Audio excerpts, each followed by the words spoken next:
皆様、本日は Ladies and gentlemen, thank you very much for joining us. We will start the International Symposium, Power Market Restructuring for Renewables Integration. At REI, I am the Senior Researcher Kudo. I will serve as the moderator. Please find the program in your handouts. The background of our speakers and panelists, please find the information in the program. According to the presentation by the Agency for Natural Resources and Energy, we have Mr. Takahiro Shimomura rather than Mr. Takuma Inamura, who was first described in the program. As for the presentation materials, going forward, the PowerPoints will be uploaded onto the Institute's website going forward. First of all, Executive Director Teruyuki Ono of REI will welcome all of you. Good afternoon. I am Ono of REI. Thank you for joining us at our symposium despite your busy schedule. Please allow me to welcome all of you. There are two reasons why we have organized this symposium. First of all, the electricity system reform that has been promoted after the Fukushima incident. We wanted to check the progress. In Europe and the United States, the system has been reformed 20 years ago. But in the case of Japan, as you know, because of March 2011 Fukushima incident and after the rolling blackout, we have started to reform. In the last 9 years, OCTO, Organization of Cross-Regional Coordination of Transmission Operators, Electricity and Gas Market Surveillance Commission, have been established.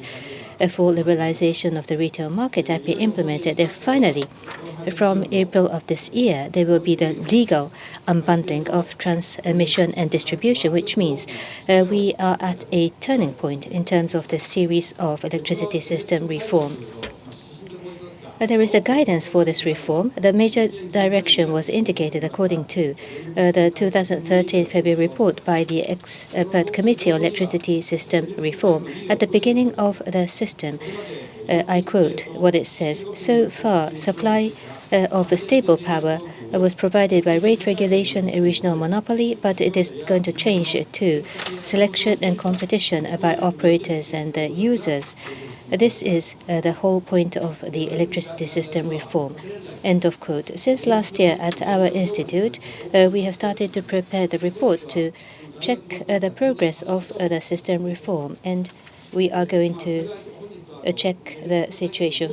Today, fortunately, we do have a large number of experts who have been engaged in the discussion and implementation of the electricity system reform, so we look forward to active debate. The second reason why we have organized the symposium is for our goal to avoid climate crisis. What system reform is required going forward? The global common goal is Paris Agreement to transform to a decarbonized society. This was agreed in 2015, and from 2020, this year, we have started the implementation. According to the Paris Agreement, the goal is well below 2 degrees of rise. In order to achieve this goal, there must be thorough improvement of efficiency of energy, and at the same time, decarbonization of energy supply is required.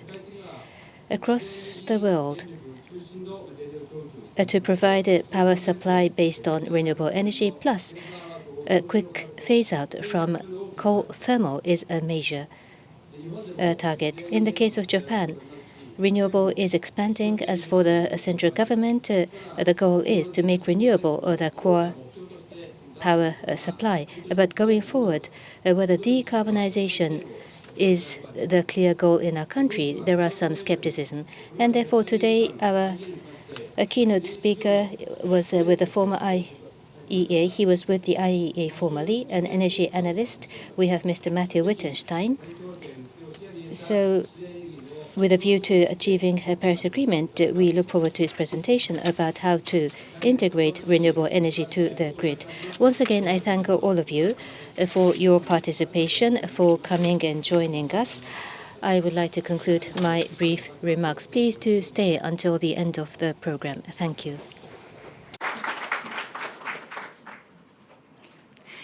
それ Thank you very much. The keynote. Mr. Matthew Wittenstein. He is an energy analyst, and he was formerly at the gas coal electricity market of International Energy Agency. The presentation is Power Market Reform and Integration of Variable Renewables. Matthew, the floor is yours. Thank you very much. Sorry, do I use this? Yeah. Thank you all for your kind attention today. Thank you to the Renewable Energy Institute for the invitation to speak. Can you hear me okay? Yeah? Okay. I see my role today as trying to set the scene for the discussion. So I'm going to talk about markets and their role in decarbonization at kind of a high level, trying to dig in where I think relevant, but of course I can't cover everything in the time that I'm allotted, so forgive me if I miss something that is important to you. A little bit about me to start. First, just to say that I am formerly with the International Energy Agency. I was a senior electricity analyst there. I left there about 6 months ago. Currently, I'm working as an independent consultant, an energy analyst, focusing on power sector issues, mainly in Europe, but not only, and also working with a consulting firm, FTI Compass Lexicon. But I am speaking here today on my own behalf. So I will present some figures and some graphs from the IEA's reports, but I'm not speaking on behalf of the IEA. Neither am I speaking on behalf of FTI Compass Lexicon. I'm speaking entirely in my own voice, so what I say are my views and not necessarily the views of the IEA or FTICL or the Renewable Energy Institute. That said, let's set the scene a little bit for where we are globally. When it comes to decarbonization, we are not on track to meet Paris Agreement goals. If you look at the IEA's, what they now call the stated policy scenario, it used to be called the new policy scenario, you can see that we are on track to level off carbon emissions, but not to see the decline that we need to meet a well below 2 degrees target. If we were to meet this target, we would need to see a fairly dramatic transformation of our energy system.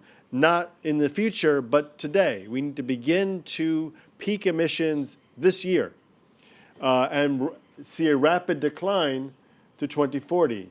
You'll note that the decline is steeper than the rise. So we are very much not on track to be where we know we need to be to meet our 2 degree or well below 2 degree goals. To get there, we will need to see, as I mentioned, a rapid transformation of our energy system. Really, there's no single technology that we can point to that will help us get there. Globally, all technologies will need to play a role. Now, the IEA's Sustainable Development Scenario is one view of what this future energy mix may look like. And you'll see energy efficiency and renewables play the two largest roles, but they're not by themselves, in the IEA's view, enough to get us there. So in other words, in the IEA's view, we will still need to see nuclear in the mix, although I would note the role of nuclear is much diminished compared to previous scenarios that the IEA has produced. It used to be around 10%. Now they see it as 3%. They still see a fairly strong role for carbon capture. There's also roles for switching away from coal to gas, this is this mix here, or away from diesel to biomass or biofuels. And then other sort of a catch-all for things like hydrogen, storage, etc. This is not necessarily what the future will look like. This is a possible scenario based on one possible way of meeting the below 2 degree goals. The main thing, though, that I want to emphasize is that regardless of your view of this particular scenario, I think one thing that is consistent between IEA and non-IEA scenarios is the role of renewables will be dramatically increased. It will play a very large, perhaps significantly or majority role in meeting our decarbonization goals. And you can see this even if you look at just what we call the STEP scenario, the stated policy scenario. This is the trajectory that we are on today. Solar will play a very strong role in the future on the path that we are on. And wind as well, that's this line here, but not as much. In this future, we still see lots of coal, flattening out but not declining. We still see lots of gas, that continues to increase. For the sustainable development scenario, we would see a real transformation where renewables, wind and solar in particular, become the dominant technologies, at least in capacity terms. Right? So we're talking about a world that does not look at all like today's world. And the question really is, how do we get there, and how do we function properly and securely and efficiently once we are there? One thing to point out is we talk about renewables often in the future tense, but really around the world, renewables are already playing a very strong role in many power systems, including in Japan. So this is a graph that the IEA produces where they try to break down the share of renewables into what they call phases of integration, where at very low phases, phase 1 here, renewables are such a small share of the power system that you can basically ignore them. They're just noise. Once we reach phase 2, where Japan is as a whole, also China, the United States, renewables become a noticeable part of the power system, but manageable with all the tools that we already have. So we don't need to fundamentally change our operations to integrate renewables at this share. But once we reach this yellow phase, phase 3, where we can see Kyushu here in Japan already is, and many other countries or jurisdictions are, now we begin to see renewables define the operations of our power system. It's no longer just how do we deal with it at the edge of our power system. Now it's how do we design our power systems to integrate them efficiently. And when you reach phase 4, you have periods where renewables make up 100% or nearly 100% of generation. Now I want to emphasize that point because not too long ago, really even when I got started in this industry, people were talking about the idea of 5% shares of renewables, 10% shares of renewables as the absolute limit. You can't possibly go beyond that. And still today, I talk to people who talk about 25, 30% of shares of renewables as if it was some wall that we can't possibly go past. But in fact, we are already seeing countries or jurisdictions like South Australia go well beyond those shares, not just go beyond them, from a perspective of decarbonization, but also reliability is maintained at these shares. You can have 100% renewable generation and not sacrifice reliability. Now, we have not seen it in a sustained way. We're not seeing weeks of 100% renewables, but we are seeing days now, and it's not unusual to have multiple days in a row, even in places like Germany. In terms of where we're going in the future, as I said, this is going to be the new normal for everybody. These bars represent 2040 renewable share in just our stated policy scenario. Those dots represent the sustainable development scenario. So even if you're not in a decarbonized world, we are in a world where everyone is going to have to be integrating and dealing with very large shares of renewables, Japan included. In fact, on the path that Japan is on, we expect that you will be a leader when it comes to renewables integration in the future. That might seem quite far away, but we're talking 2040. It's just 20 years, right? So that's actually going to happen much faster than you think.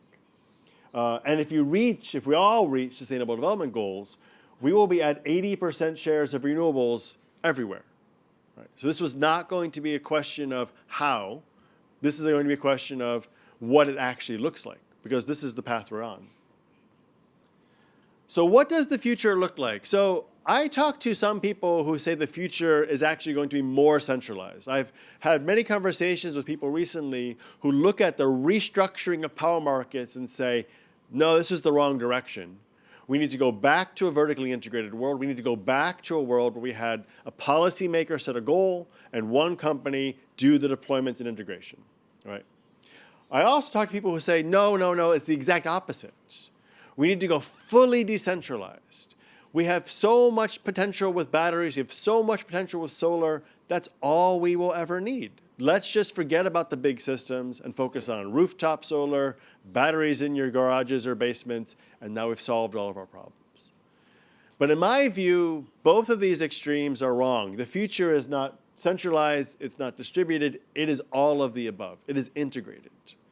We need to think about a world where we have lots of rooftop solar and batteries, and lots of very large-scale wind farms offshore and on, large-scale solar farms wherever we can fit them, lots of different other technologies playing strong roles as well. So the question is not, are we in a big world where everything is large-scale or a small world where everything is at your home? We will have all of the above and probably things we haven't considered yet. And so the real question is, how do we coordinate everything in this world where we have very large scale generation intermixing with very small scale generation and everything in between? And in my view, the answer to this question is markets. Markets are going to be this linking piece. Properly designed markets that don't quite look like the markets we have today. So the markets will play a coordinating role across many different timescales and many different geographic resolutions. When we talk about power markets, we have a tendency to just talk about it as if it was one thing. But power markets is not one thing. There are many different types of markets that we need for power systems to function properly.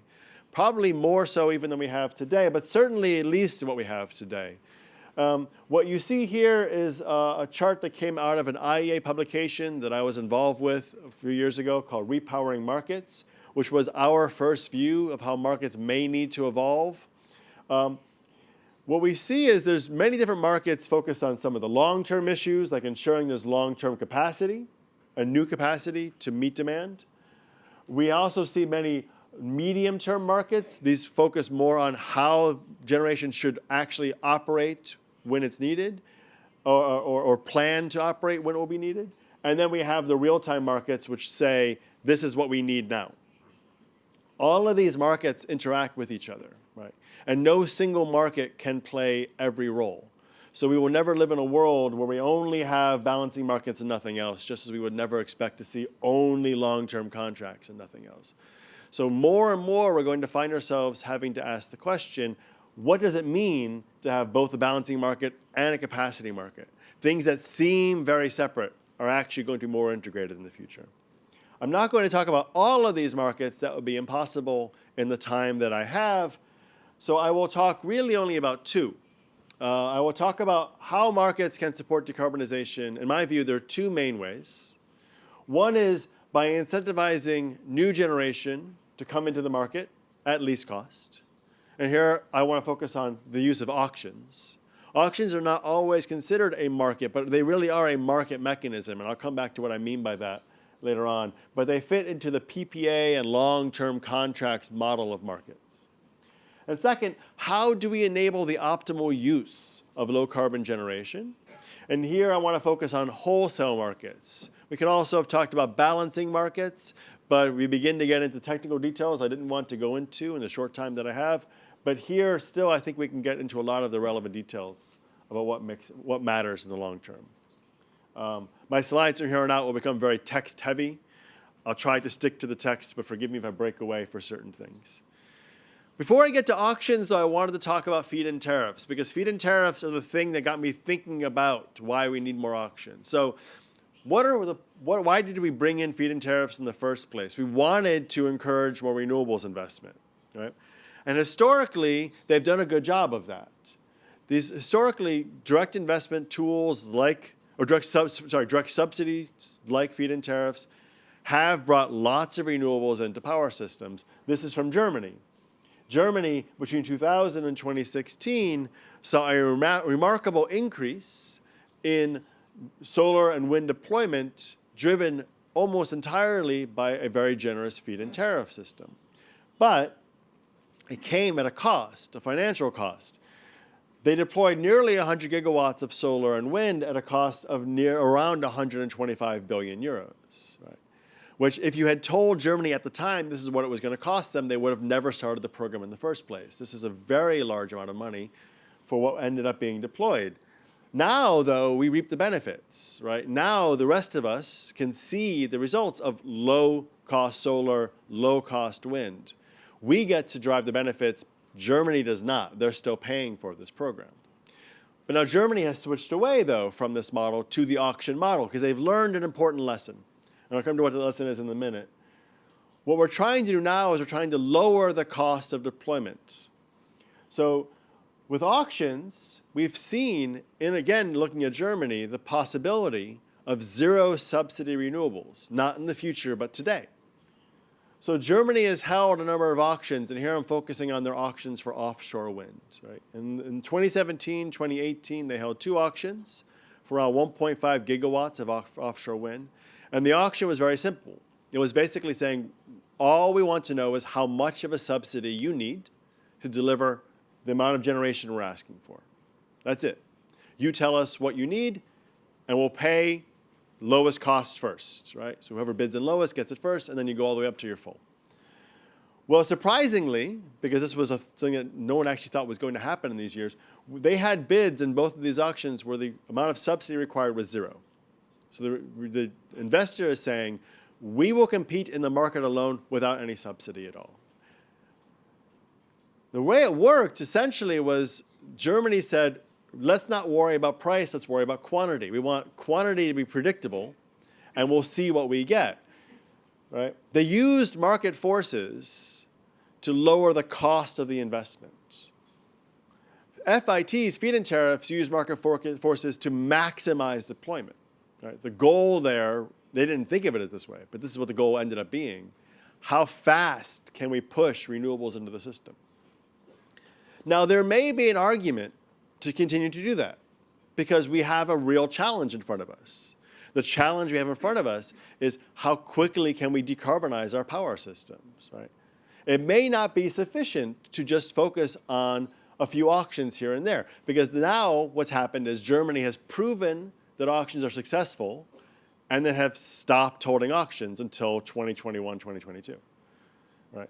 So they learned not quite the right lesson. I think they didn't fully expect to see zero subsidy renewables, so they thought, we'll just try it as an experiment. But now that they've seen that it's possible, they're not moving fast enough to grab onto it and bring even more in, right? So they're learning the wrong lesson. They're going too slow now. With feed-in tariffs, the lesson was things can go too fast. Now the lesson is maybe we need to go a little faster sometimes. How we balance these things going forward is the key question we all need to address. How do we move as quickly as possible without burdening our consumers with too much cost? Okay, now wholesale markets. Let's switch gears looking at the short-term markets. Why do we want to introduce them? I'm just going to talk a little bit about why they matter. This might be sort of information you don't need because the conversation's already moved farther in Japan, but please forgive me or indulge me for a second. The fundamental reason we introduce wholesale markets is to introduce operational efficiency, to create more efficiency on the operations side. Right? In the United States, when wholesale markets were introduced, they were introduced with a selling point of we're going to reduce cost. Because the idea was, with greater efficiency, you should get lower costs. And while that's fundamentally true, it's only true in an alternate world where wholesale markets didn't exist. The other thing about wholesale markets that is easy to forget is they are actually a more accurate reflection of underlying costs.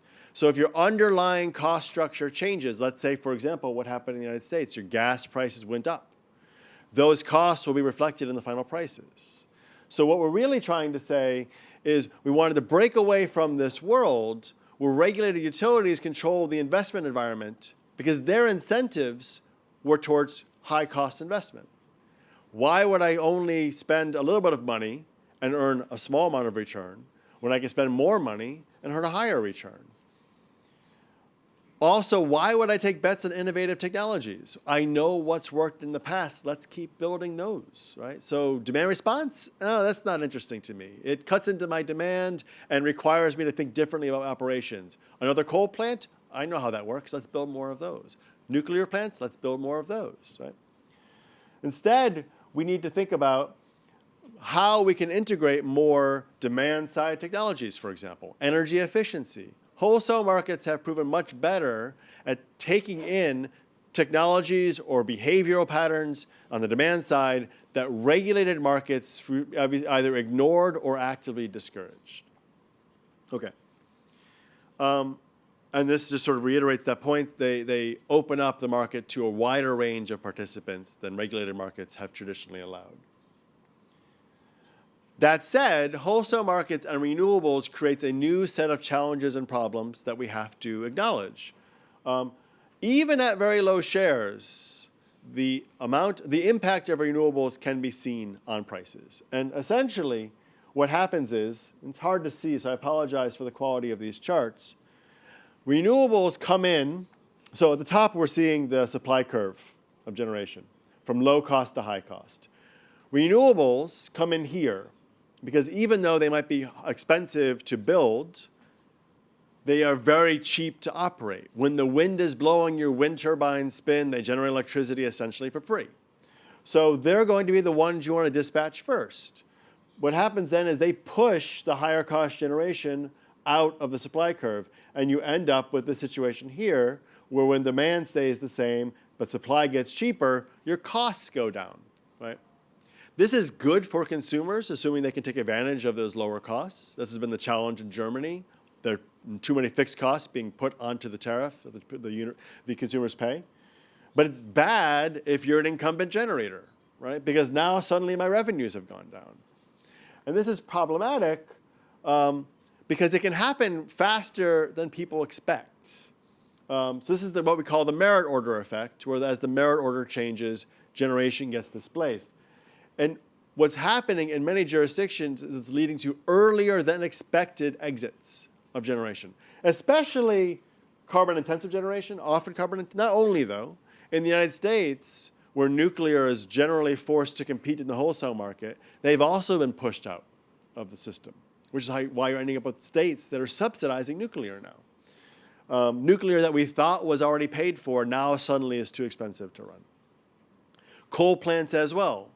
Ohio has introduced a subsidy program that supports nuclear and coal and reduces subsidies for renewables and energy efficiency.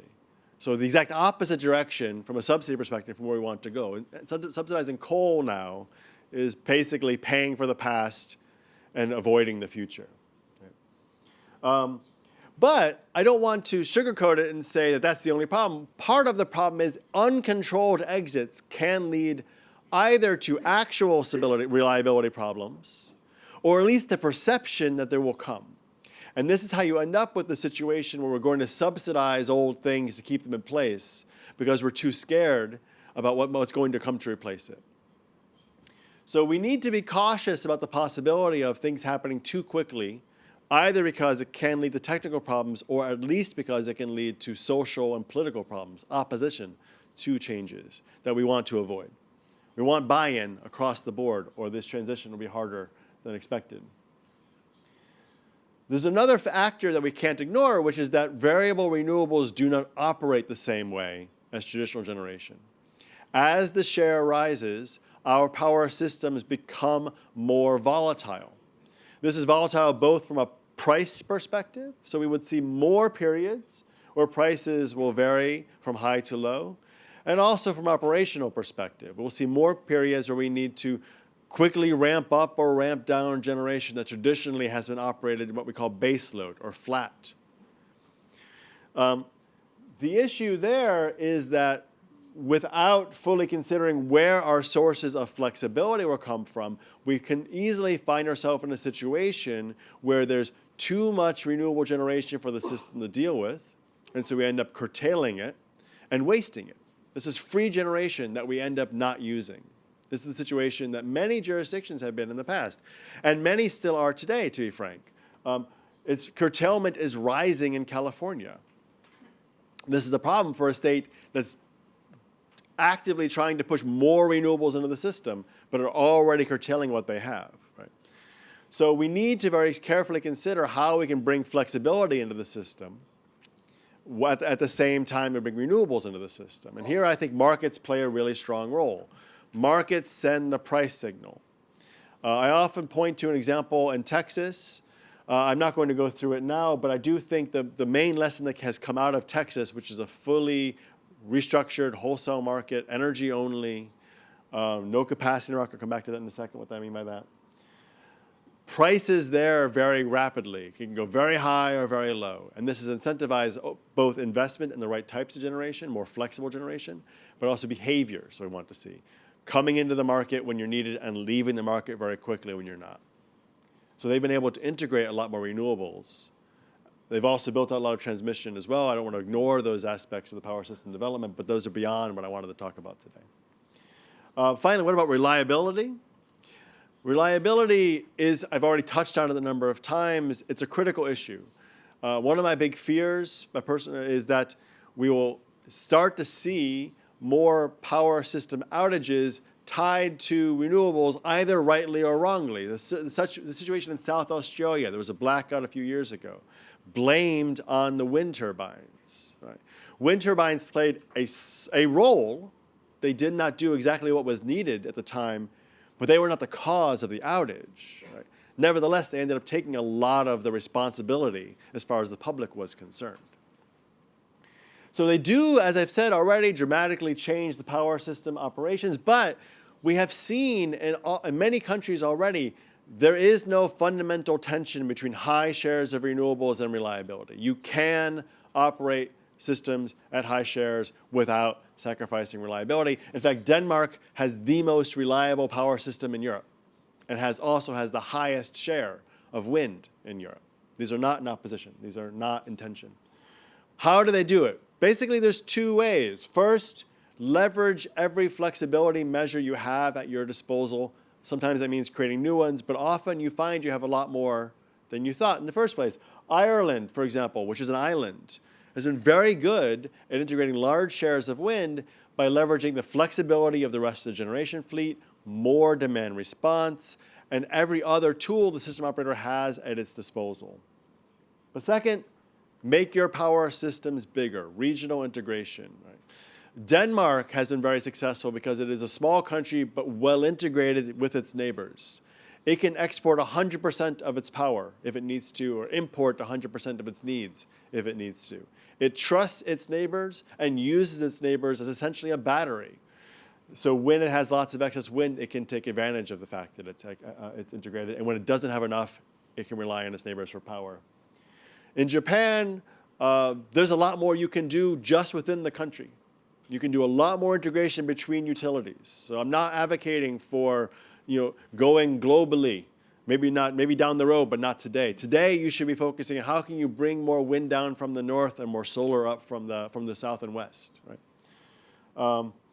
There's also, by the way, an additional benefit to this new renewables future that often gets underplayed, but I think really matters.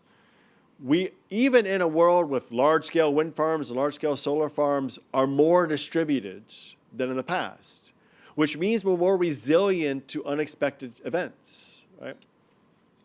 When a grid goes down in one place, you don't lose 90% of your generation capacity along with it, right? Because it's all spread out across the country.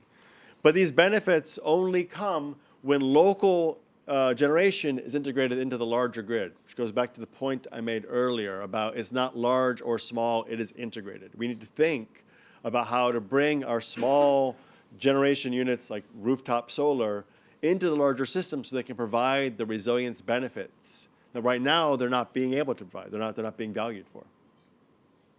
Finally, my last minute, just like capacity markets. This is a controversial topic. I didn't want to spend too much time on it because I didn't want to dig too deep. But essentially, what is the point of a capacity market?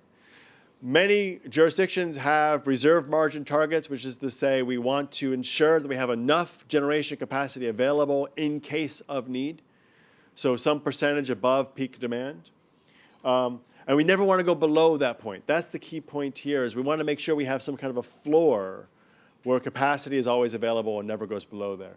In the United States, you have many examples of different types of capacity markets. To me, the fundamental issue with capacity markets has been they have a tendency to over-procure. PJM, which is in the United States, has a reserve margin nearly twice what their target is. From a market perspective, this makes no sense. If you have twice as much as you're asking for, your price should be zero. But it's not zero, they're paying for it. On the other side, Texas has a reserve margin below their target and are constantly, every heat wave, asking, do we have enough available to meet our needs? So I think, personally, long run, we need some kind of a mechanism to ensure there's capacity available. But right now, we don't have the right models. These markets, as they exist, are not meeting the needs of the system appropriately.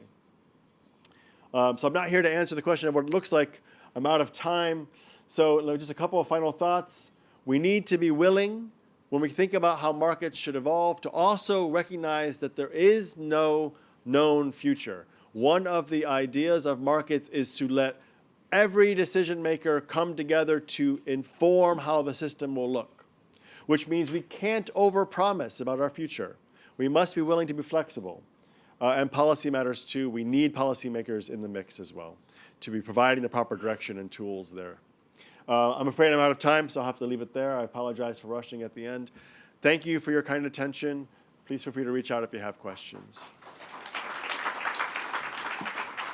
周さんありがとうございました。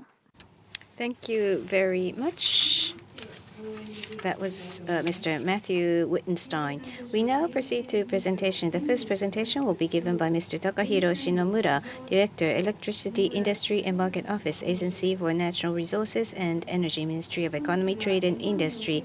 Today, he will deliver a presentation on the title of Power Market Reform in Japan. Please take the floor.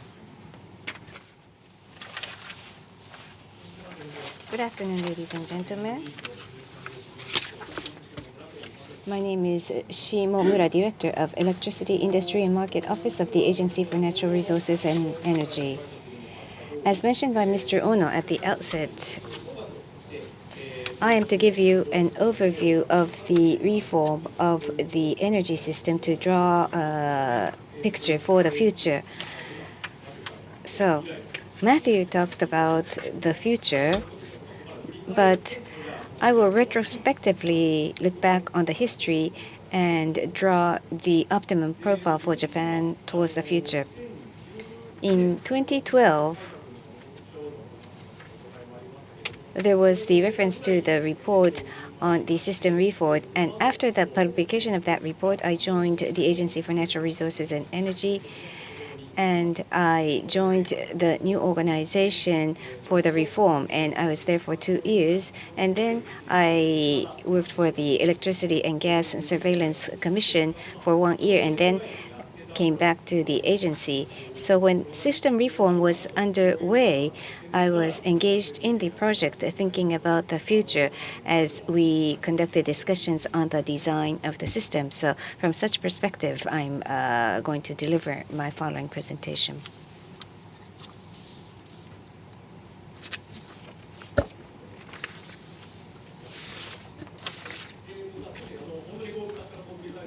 So this is the history. The institutional reform began in 1995. Until then, it was complete monopoly. No one was able to come in as newcomers in generation nor retail. Then in 1995, generation sector was opened up, and this allowed for newcomers, IPPs, to come in. And then in the year 2000, for the first time, retail liberalization took place, and newcomers were welcomed for large-scale retail operations. And then the scope of liberalization for the retail category expanded. Supermarket, mid-sized factories became subject to liberalization, and newcomers were able to sell to those consumers. Then in 2008, the wholesale market reform took place, allowing for intraday market to come in, and currently we are under the 5th reform. And this reform of legal separation and complete liberalization of the retail market has taken many lessons from the Great East Japan earthquake. And as a result of the nuclear power plant accident, many limits became obvious. With the reliance on nuclear going down, it's become indispensable to make use of diverse power sources, including distributed power generation and renewables. And in the upward pressure of tariffs and with promotion of competition, the biggest priority is maximize control of tariff. And thirdly,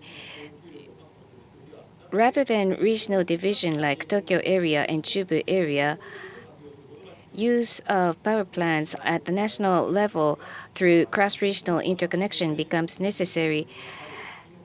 At the time of the Great East Japan earthquake, although the West was oversupplying, there was a shortage of the supply in the East, but such a transfer or interconnection was not possible, and the requirement to have cross-regional interconnection became more obvious. And fourthly, there's the requirement of the consumers to be able to make their own choice with regards to the utility that provides power to them, and they want to choose from a variety of tariff menus. Fifthly, rather than relying on the monopoly system, which will continue to increase demand, that system would end up having to increase the supply. So under the monopoly system, when demand increased, supply also increased. But through taking into consideration the demand-supply balance and differentiating the price between peak times and non-peak times, it was possible to control demand. So by responding to these challenges and reviewing the regional monopoly-based system, we are trying to utilize the supply capacity at nationwide level through increased competition and through offering more choices to the consumers. Now, these are some of the points that are asserted in terms of the most recent electricity system reform, such as options to the consumers. But the biggest objective is a stable supply. After the tsunami and earthquake, people began to feel the need of reliability of supply. So that's the biggest objective. And also merit order, use of the nationwide cheapest power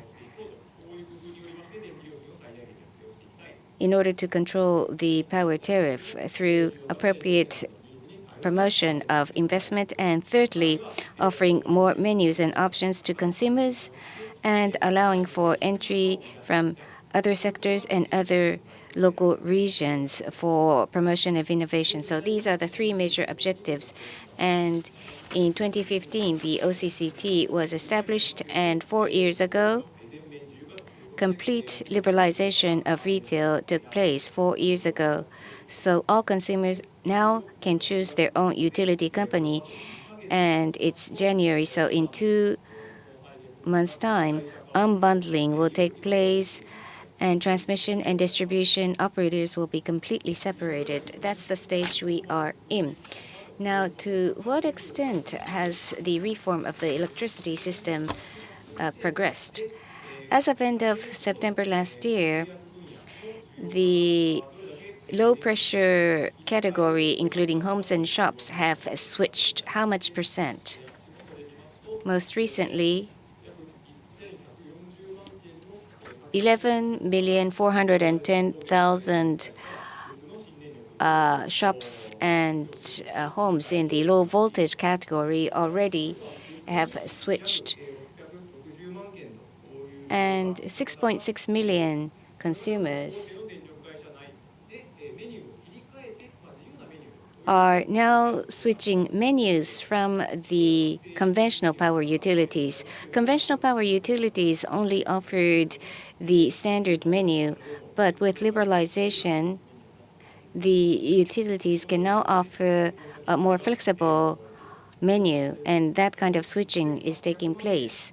So these switchers put together, 18 million consumers have switched. in one way or the other during the past 4 years. Now, utilities. There used to be 10 major utilities, but PPS have entered into the space after partial liberalization of retail. And in 2016, for the first time, the low voltage category is plotted in green, and PPS have entered into this space. In total, the newcomers' share is about 13%, even in the low voltage category, including homes and shops. So that's how the share of these independent small-scale PPS, alternative utilities, have increased. And as a result, a variety of new menus in tariff has emerged. And the easiest to understand is set sales. This is an example of putting together electricity and gasoline. In the retail sector, we have seen new entrants from various sectors.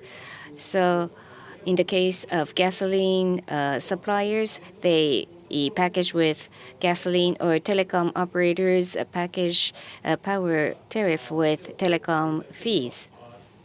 And more recently in Kyushu, PV, there are times where control cannot be done completely.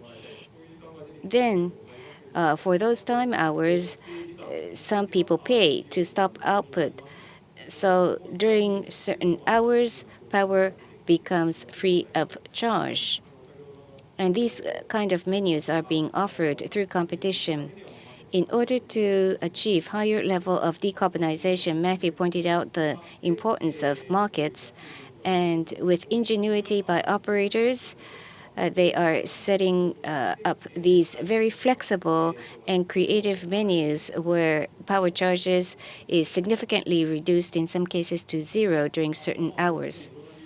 And blockchain and other new technologies have emerged. For example, in the case of TEPCO, Aqua Premium has been launched. They offer aqua power, but at a slightly higher premium, hydropower generated power.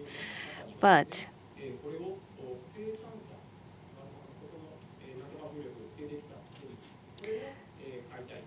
there are producers who only want to purchase power from certain generators peer-to-peer through peer-to-peer trade. But by use of blockchain technology, this kind of control is made possible, and these services have already been launched. I only want this kind of power. Then 100% RE, they want to obtain certification of RE100. So these consumers would be willing to pay the premium. So some operators are trying to support such requirement, and there are individual and household users potentially who only want to purchase power from renewable sources, and some operators are trying to respond to those specific requirements. Now, what's ongoing at the market? JEPX was established in 2004. In 2016, that's 12 years after the establishment, volume was only 2% of total demand. So the concept was trading oversupply volume, so the percentage was low due to design, but due to various efforts, at the moment, the volume accounts for between 30 to 35% of total demand. So the wholesale market through JEPX has expanded quite significantly, so we've begun to see a change in the Japanese wholesale market as well. In a few months' time, unbundling of transmission and distribution will take place, and operators are preparing. TEPCO already has made their operating company separate, but Tohoku and Chubu will be establishing, TEPCO and Chubu will be establishing holding company structures, and the other regional companies will be carving out the transmission and distribution operations from their parent company. And each utility have already decided the name of the new companies to be established, as well as the trademark or logo, in order to prepare for unbundling to take effect. And each milestone is of great importance. But I would like to give you an overview explanation. Just liberalizing the market would not respond to all of the societal needs. So liberalization has to be done in parallel with public benefit. For example, baseload market. Trading began last fiscal year. Baseload power, coal, nuclear,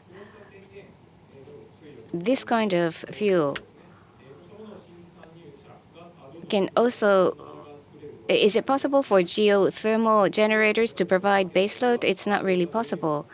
But in the market, there's the need to utilize those power sources for baseload use as well.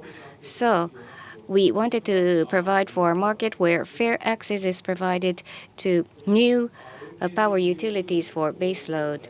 Next, interconnection line use.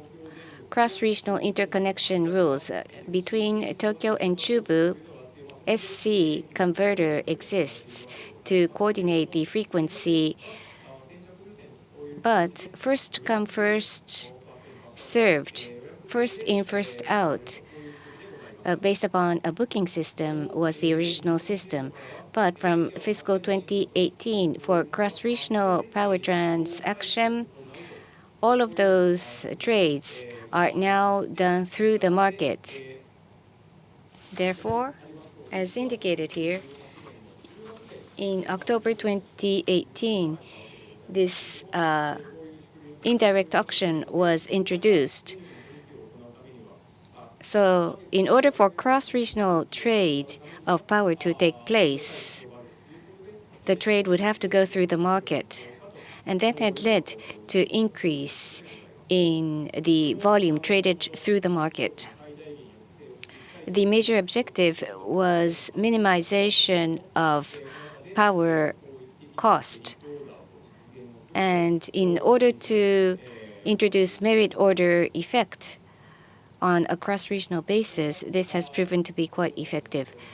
And this was mentioned in Matthew's presentation, but capacity market. With the power market increasing in importance, renewable increasing, the supply curve will be placed under downward pressure, pushing out the curve. So it's become difficult to establish a balancing or coordinating source. So with the retirement of the facility, the market price could increase quite significantly suddenly. So as a cost to ensuring supply market, PGM type or UK type of capacity market is necessary, and discussion is underway on how best we can design such a capacity market. In fiscal year 2020, from the incoming fiscal year, the trade will begin, and with the increased proportion of renewable in the market, the necessary balancing will take place with the coming into operation of the capacity market. Now, the balancing market, just because there is capacity, can balancing be done naturally? No. There has, in order for true coordination, including TSE, to take place, there has to be a reserve ensured in a planned manner. Especially in Japan, we are an archipelago, and we're not abundant in terms of hydropower. In the case of Denmark, the percentage of renewables was successfully increased, as was mentioned. But in order for proportion of renewables to increase in Japan, we have to ensure reserve that could continuously supply when a contingency occurs. But can balancing power be used immediately? No, not immediately. It cannot kick in immediately, so there has to be reserve or prepared, ensured, in order to be able to provide the output when a contingency occurs. So there has to be a standby system ready for any contingency. So that kind of debate has begun. 10 TSOs exist in Japan as conventional players. Would they do it for each region? Again, here, cross-regional interconnection becomes important in this area as well. So, from this fiscal year, cross-regional power supply will begin. And from fiscal year 2021, the cross-regional reserve market will also be launched. There is a limit to the interconnection line within Japan, so this kind of coordination can only be done within the limits of the internet connection line. Finally, at the bottom, non-fossil value market. A trade will begin for all non-fossil fuel power from 2020. 44% is the target that our government has set forth for non-fossil fuel, and we want to approach the target to the extent possible. For the 3 years between 2020, 21, and 22, we've set the interim target for the non-fossil fuel market. That was done last calendar year. So all utilities operators, can they ensure non-fossil fuel to the extent that they need to? No. So those utilities who cannot produce non-fossil to that extent can purchase from the market through this non-fossil value trade market. So we hope that this kind of market will also contribute to increasing the proportion of renewables. Now, year after year, we are seeing the frequency of major catastrophes, and we are expecting something to occur this year. Typhoon Faxai, and in Kanto region, 930 households experienced blackout, and especially in Chiba Prefecture, many houses and buildings were damaged, and much time was required for recovery. So at the time of disaster, we want utilities to also cooperate with each other for recovery as well, and collaboration with the municipalities as well as the self-defense force has to be done in a more smooth manner, and resilience in the transmission and distribution lines has to be made stronger so that they would be able to tolerate the breakdown of trees. And that would require cost. So those costs will have to be embedded into the tax, and at the same time, cost efficiency has to be improved. Revenue cap has been introduced in Europe, so that kind of tariff reform will also become necessary. At Mutsuzawa City Square, where they sell agricultural products, they opened up the facilities and showers to the local people whose houses were damaged and shower facilities were damaged.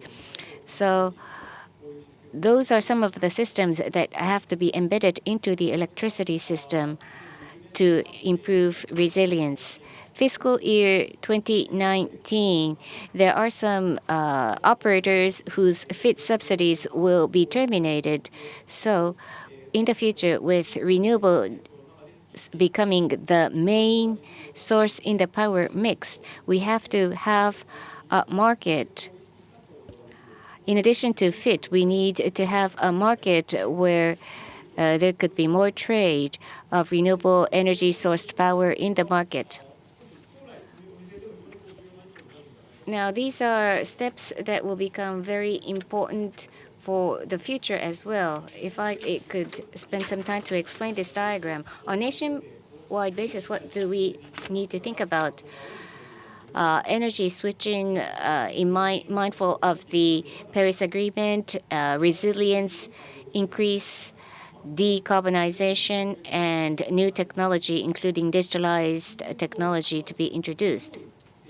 In the case of a TSO, the upper dimension network versus DSO, the lower dimensional network, we'll have to think about different things. In the case of the TSO network, nationwide cross-regional interconnection and maximization of renewable energy will have to be considered. And in order for balancing to take place, we have to do more in order to ensure balancing on a nationwide basis. On the other hand, in the world of distribution system operators, it's the opposite. On the distribution side, they have to have more independence through sophistication of distribution capacity, and through use of AI and IoT, efficiency improvement will have to take place. Smart meters are spreading. Already 60% of the households now are equipped with smart meters, and it offers information on consumed power. In Chiba Prefecture, at the time of the blackout, TEPCO network was only able to track to the transmitter level, but because of the spread of smart meters, we were able to track to the pinpoint household address on which household was suffering from blackouts. And depending on the consumers have become prosumers, and therefore business of power management within a particular region is also developing, and power data coming from power consumption can be used not only by utility companies and power providers, but could be used for various other types of services. So cross-regional versus distribution and innovation in the power business would lead to the next generation platform development, which is of great importance. So by using the teachings we've obtained from disasters, we are trying to improve the resilience of the electricity system so that it would lead to the development of the future next generation electricity system. Thank you very much. Thank you very much, Mr. Shimomura.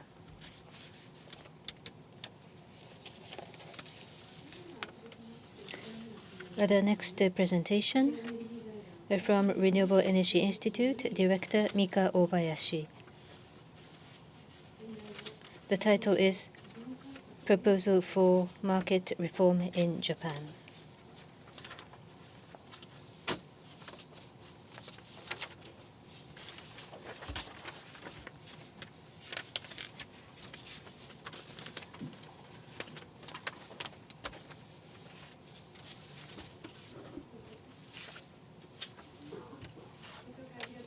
Thank you for the introduction. I am Director of REI. I am Obayashi. Mr. Ono, our Executive Director, welcomed all of you at the beginning. At our institute from last year, we are looking at the power system market reform, and we are compiling our recommendation. At the moment, as Mr. Shimomura has discussed, we are running after what is ahead. Like data becomes obsolete within a few months, and according to the latest council information, the environment is changing, the system is changing rapidly. We are trying to run as fast as possible to follow the system. I admit that I myself will have to work harder and move faster, but we are trying to follow up with the system. As Shimomura-san mentioned, 9 years have passed since the reform started. From 1990s, from the mid-1990s, the power market system reform started, but it was started after full scope.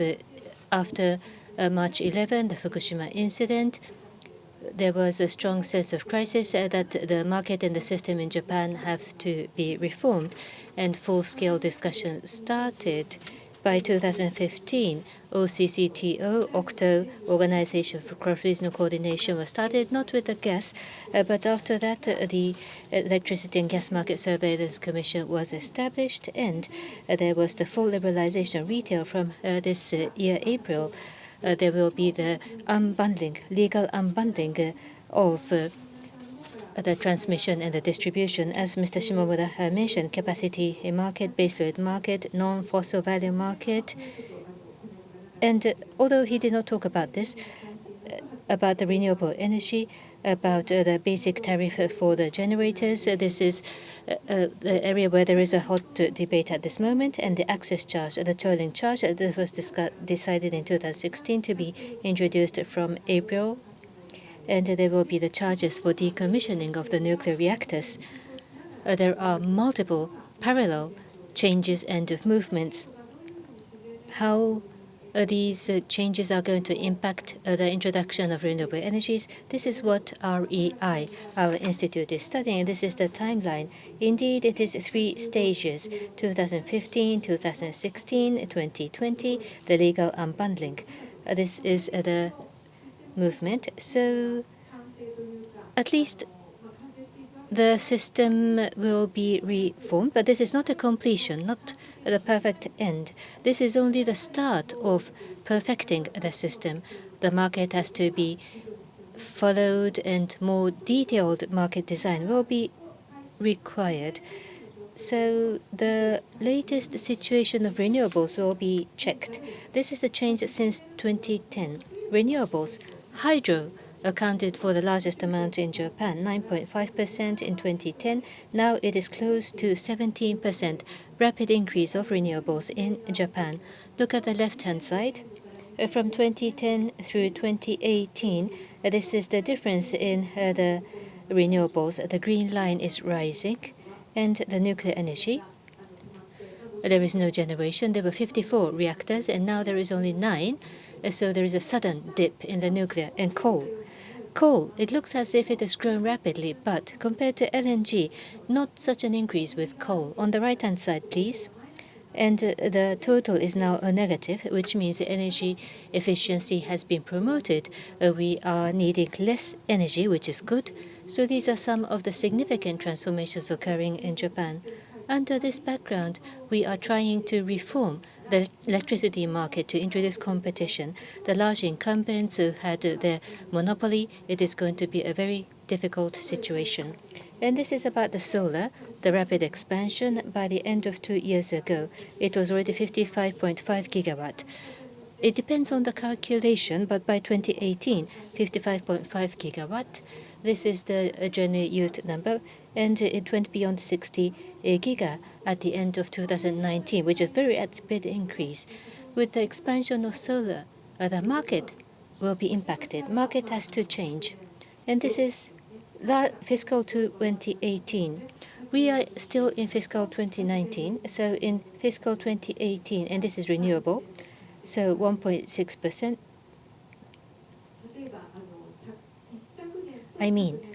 Comparing 2 years ago and last year, 16% gone up to 16.9%. 1% increase of renewable year after year means significant, but the increase of solar is, of course, the largest. But 17% of renewable means it is already a significant share of the energy mix. Now about the system reform in Japan. There are 4 topics that our institute focuses on: the unbundling, which is the most important policy. And next is about the market competition, information disclosure, selection by the consumers, designing new market. Mr. Shimomura mentioned multiple markets have to be designed. And number 4 is to make resilient, flexible, and sustainable transmission network. I shall have to rush through. First of all, the unbundling. Mr. Shimomura told us, so far it was vertically integrated and there was a regional monopoly, but now there will be legal unbundling. Started with functional, the transmission was carved out. In the case of Japan, the legal unbundling was discussed by the expert committee on electricity market, and there was quite a lot of discussion about ownership unbundling, but there was a strong resistance.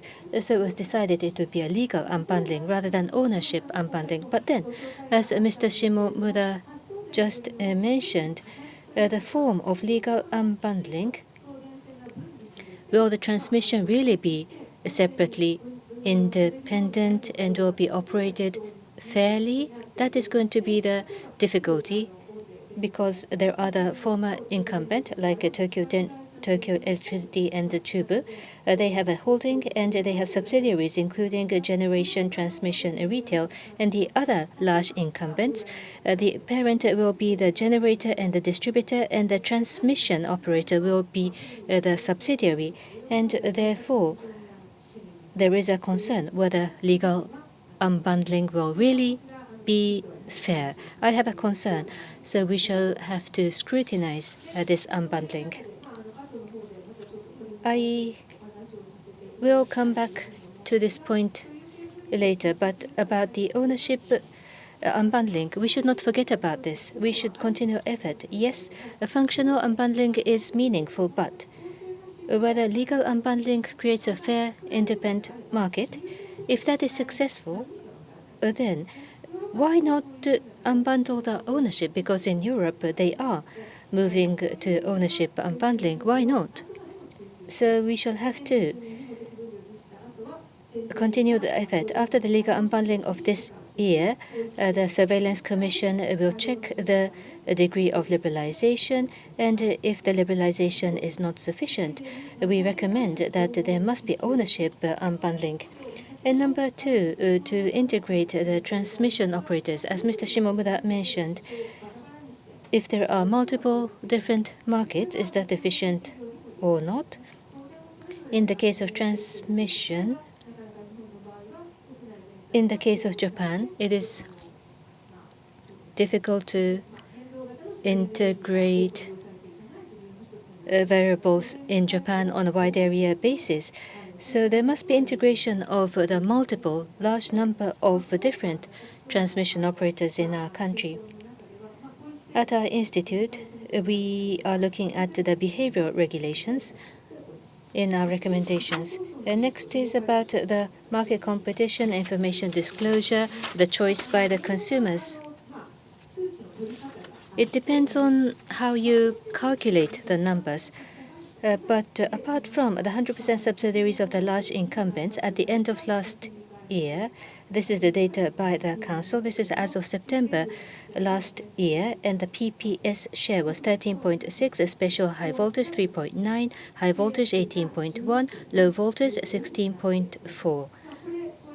If you look at this graph, the special high voltage, for example, April 2018, 6.3%, and in September 2019, 3.9%.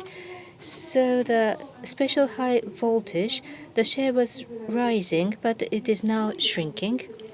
So the buyback, there are some sales activities by the larger incumbent that they are fighting back and grabbing back the former market shares, and the PPS are complaining.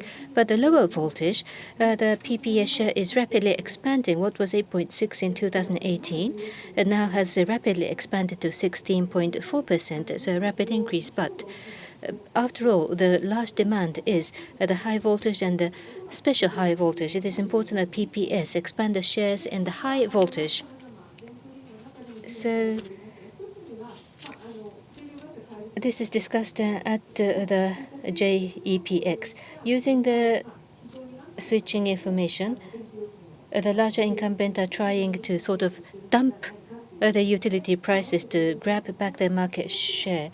So because they do have abundant generation resources, the large incumbent aggressive marketing and sales might be problematic. These were the cost-based system that the larger generation infrastructure were manufactured by the larger incumbents in the past. So there must be a scrutiny about this. But the Surveillance Commission is checking, and they are restricting the use of information. And from September last year, they have started emphasize the monitoring of the retail market. And if it is declaration system, there is a strong concern about the effectiveness. What about direct hearing from the consumers or the users? After all, the largest amount of information is held by the large incumbents, so there must be careful hearing from the users' side. And about the liberalization of the retail market, the choice of the consumers, this is about the foreign market to ensure transparency of the market, protection of the consumers. There is the labeling system, which is mandatory. One example of New Jersey, and this is legally mandated. The electricity has to be labeled, and this is a case from Britain because the 2013 directive of the EU, generation of origin, the fuel mix disclosure, and that is. And there are four labels: the CO2 emission level and the radioactive substance, all have to be labeled. This is the case in the United States. So labeling has to be delivered to the consumers. So because of consumer protection, there are certification, accreditation. For example, Green E is one example. So this is an independent accreditation organization, and based on certain criteria, the generation is accredited. In different state at the Attorney General level, there is the environmental guideline for power transaction, and hydroelectricity has impact on the environment. So there is an American hydro guideline, or the tracking of the REC are some of the examples. In the case of Japan, not only on the supply side, but the large-scale users are now participating in the electricity system, and there are 30 Japanese entities joining RE100. Japanese companies account for quite a lot of share amongst the RE100. These companies choose to purchase renewables, but a high level of transparency is required. The government is trying to promote, for example, the non-fossil value transaction market. At the moment, the FIT non-fossil certificate is used, and the post-FIT, which is non-FIT non-fossil certificate, non-FIT non-fossil. And because of the post-FIT, it's about 100 million kilowatt hour that the post-FIT is expanding, and it will continue to grow. On top of that, non-FIT, non-fossil certificate, not renewable designated, and large-scale hydro, nuclear, those will be certified from spring of this year. And it is not designated renewable, but it could be confusing in the case of nuclear. The floor price is not available, and therefore, compared to the currently traded non-fossil certificate, it could be traded at a much lower price. All the information of all the energy mix, if that is disclosed, tracking should be easier. So in that sense, a tracking system has to be established. The recommendation, there should not be monopoly in the generation. If there is a non-transparency in the competition, there must be mandatory divestiture considered about the old generation asset owned by the incumbent, and dumping has to be controlled. There must be information disclosure. There must be regulation to encourage information. and to raise transparency in order to expand the choice for the consumers, the energy mix and the CO2 emission level. That information disclosure, that kind of labeling has to be made mandatory. Some of the retailers are still not disclosing. This must be made mandatory. Designing the new market. Again, there are so many markets, and I will have to rush through. For example, recommendation number 1, the spot market. Mr. Shimomura also mentioned this is expanding, reaching 30%, but high level of liquidity is required. At the same time, there's the baseload market, which is a fixed level of transaction, but this is not very successful at this moment. Another is the capacity market. In Japan, this has been introduced, but one point about the market, the day-ahead spot market has to be expanded. It is expanding, but gross bidding is only voluntary, and therefore there are uncertainty. Therefore, the Surveillance Commission must strengthen the surveillance to make gross bidding mandatory is required. The baseload market has to be reformed. Baseload market has just been initiated, but the contract price is expensive, but the volume is low. The surveillance market has to strengthen the surveillance. If situation does not improve, reform has to be considered about the bidding price.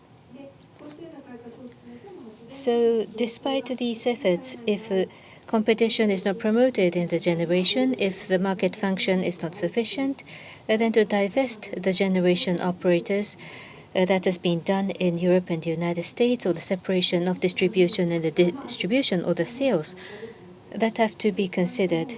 At the bottom, about the capacity market.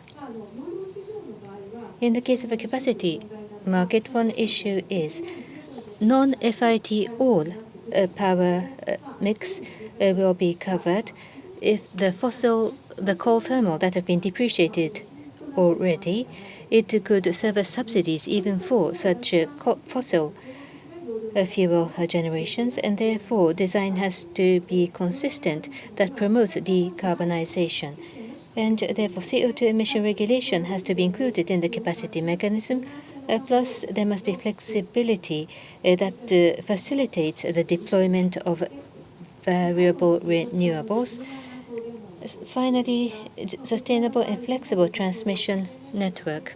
In Japan, renewable is expanding, and this is as of last fiscal year, and this is the renewable, the maximum level and the time in different regions. For total Japan, May 5th, 62% of renewable.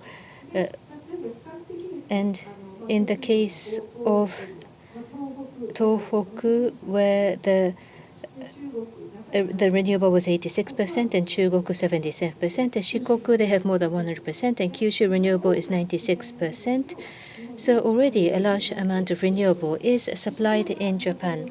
However, a curtailment because of large solar amount has to be done, and this is one example from Kyushu. Nuclear, if it is restarted, the red is the curtailment, and curtailment is increasing. So to combine with the generation that has flexibility is important. Another point is in the case of Japan, the 9 incumbent had separately coordinated, and therefore interconnection rule has to be revised. This was a first come first served, but it should be changed to day-ahead auction, and the Japan type of connect and manage has to be done. Legal unbundling. All these reforms, how effective they really will be, we have to follow. But at the same time, new rules to strengthen the transmission system has to be considered, and there are discussions about the rules how to share the burden of investment. These will have to be carefully followed. I frequently use this slide. On the left-hand side, our friend of the Renewable Energy Institute, Peter Jorgensen, the Vice President of Energinet Denmark, has prepared this slide. In the case of Japan, Sweden, Denmark, Belgium, Norway, Germany, and adding all those 5 European countries, Japan has the same size. So Japan can do on our own. Very often we talk about not much renewable expansion because Japan is an island, but no, Japan is as large as the 5 European countries connected, so interconnection in Japan can be done more. I know that I am running out of time, so I shall conclude my presentation here. At the panel discussion, I shall try to add my comments later. Thank you for your kind attention. Thank you. We will take a break at this point. We will resume in about 15 minutes at 15:40. Refreshments are made available at the back of the room. Please help yourselves. And reports published by the Renewable Energy Institute is also piled up. Feel free to take them back. Enjoy your break until 15:40.